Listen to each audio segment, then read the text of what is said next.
Let's continue with Yojana October 2022 session. We are covering here Chapter 7 Indigenous Bioresources of the Northeast region. In this picture, if you see the states of Sikkim, Arunachal Pradesh, Nagaland, Manipur, Mizoram, Tripura, Meghalaya, and Assam come under the Northeast region. The northeastern region of India shares both Himalaya and the Indo-Burman biodiversity hotspots, which are natural habitats of several endemic species which are unexplored, untouched, and extremely beneficial. Its scenic beauty and exotic biodiversity have attracted scientists, policymakers, and various stakeholders to work together as one coherent unit for the overall wellness of the people of northeastern region. They are landlocked by international borders. The northeastern region states are innately connected with nature and they have a rich socio-economic and cultural heritage. Let us see the intervention in the farming strategies of Northeast region. The majority of the tribal communities from the Northeast region practices jhum or shifting cultivation. Here in the images I have shown you the picture of the jhum cultivation. In the first image you can see the ladies who are clearing off the land for the practice of agriculture. In the second image, you can see how the land has been burned and left abandoned after usage for jhum cultivation. This accelerates habitat destruction, deforestation, and environmental pollution. To have self-sufficiency in agriculture, policymakers are aiming for doubling the farmers' income through the introduction of high-yielding varieties and modern scientific farming strategies that prove productivity. The recent studies show that extensive urbanization, wild harvests of natural flora, and changing environmental conditions became an extreme threat to the Northeast region. As a result, many medicinally and commercially important plant species are on the verge of extinction. In such threatening situations, in vitro plant tissue culture techniques are highly reliable approach for germplasm conservation, eco-restoration, and phytopharmaceutical production, especially for several medicinally and commercially important plant species. Here, let's see the qualitative improvement of genetic resources of indigenous tree species Camellia. The tea plant Camellia is an evergreen socio-economic crop species belonging to the family Theaceae. The indigenous tea cultivator of Assam is named Camellia assamica. TV21. It has broad leaves and high content of catechins. It dominates the black tea production as compared to the China type tea, that is Camellia sinensis. The extreme cross-pollinating nature of tea plants results in high variability, which leads to inconsistent quantity and quality of phytochemicals. The conventional methods of plant propagation through seeds do not produce genetically uniform clones or identical plants. And on the other hand, stem cutting and grafting have a poor survival rate and require adequate care to best suit the changing environmental conditions.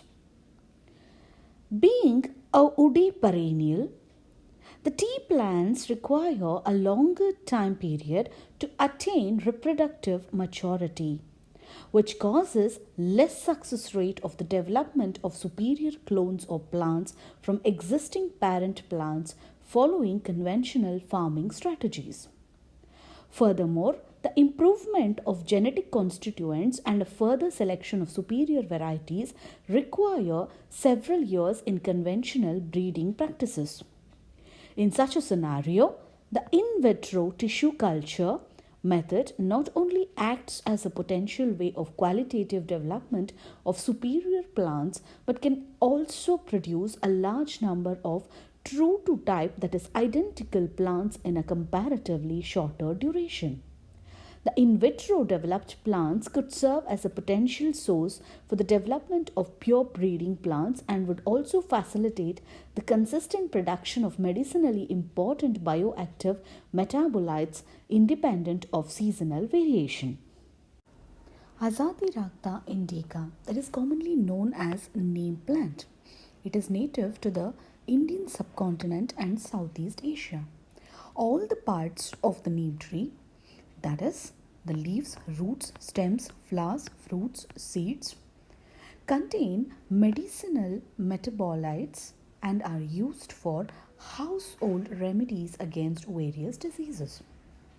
It is also renowned for its eco-friendly insect eliminating properties, thus regularly used in agriculture. The extreme cross-pollinating nature of neem plants causes eye variability in plants, which leads to inconsistent quantity and quality of phytochemicals. To satisfy the growing demand and the vast need for pharmaceutical industries, attaining enhanced production of metabolite compounds should be our utmost priority. In vitro tissue culture method would be the most suitable alternative strategy for the production of homozygous clones containing high amounts of metabolites compared to seed-borne trees.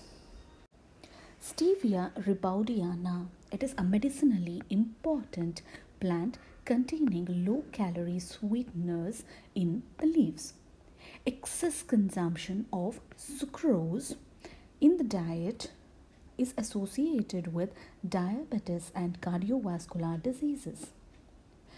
Vegetative propagation of Stevia rebaudiana is limited by unfavorable climate conditions, and seeds of the stevia plant show low viability in the field. However, in vitro propagation is a rapid, reliable system for the production of a large number of genetically uniform disease-free plantlets, irrespective of the seasonal variations. Tinospora cordifolia or gilloy is a multi-purpose woody liana that generally grows in tropical climates and is readily available in the northeast India. It is widely known for its immunomodulatory, hepatoprotective, antihypertensive, and antioxidant properties. Hence, it is called a rejuvenating herb. The nutraceutical features are also mainly due to the presence of high protein, carbohydrates, calcium, iron, potassium, and phosphorus.